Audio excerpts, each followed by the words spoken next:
اللہ قرآن میں فرماتے ہیں من جاء بالحسنۃ فلہ عشر امثالھا، کہ جو کوئی ایک نیکی لے کے آئے گا اللہ 10 کے برابر بدلہ عطا فرمائیں گے۔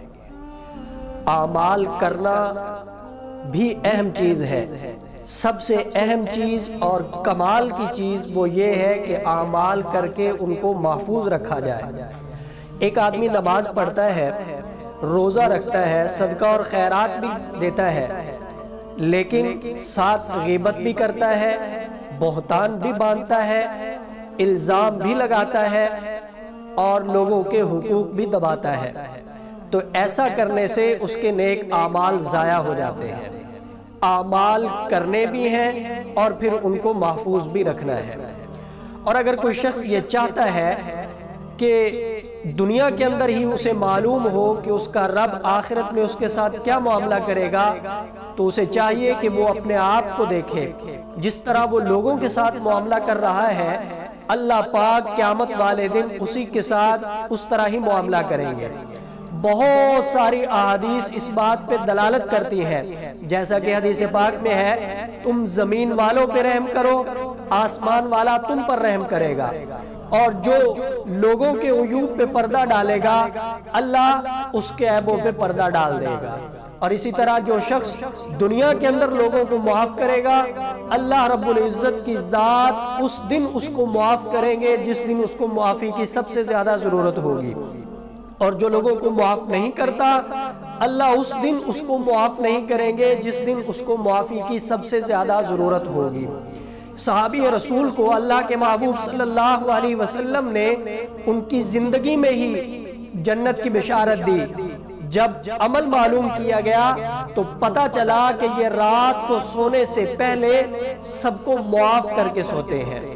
شیطان انسان کا کھلا دشمن ہے، انسان کے ساتھ بغاوت کرتا ہے، انسان کو ورگلاتا ہے، پھنساتا ہے۔ ایک گناہگار آدمی توبہ کے لیے چلا، راستے میں اس نے دیکھا کہ ایک شخص نے جال لگایا ہوا ہے۔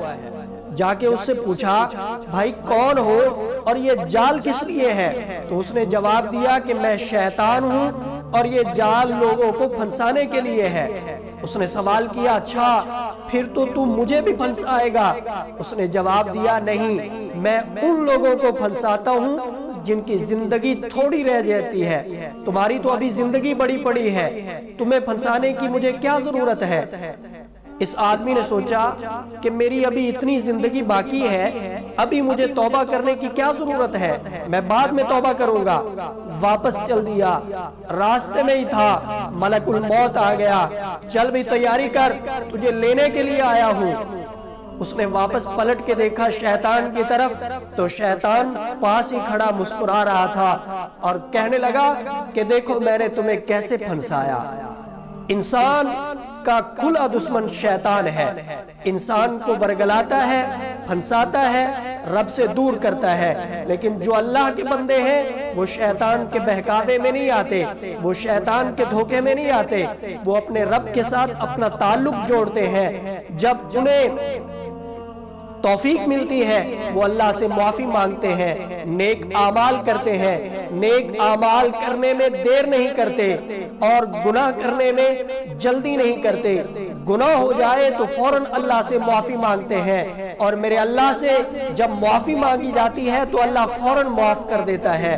ہم سب کو چاہیے کہ ہم نیک اعمال جلدی سے جلدی کیا کریں اور گناہوں سے ہم بچتے رہیں، اللہ سے مانگتے بھی رہیں۔ اللہ تعالی ہم سب کو گناہوں سے بچائے اور نیکیاں کرنے کی توفیق عطا فرمائے۔ ہاں جی ٹھیک۔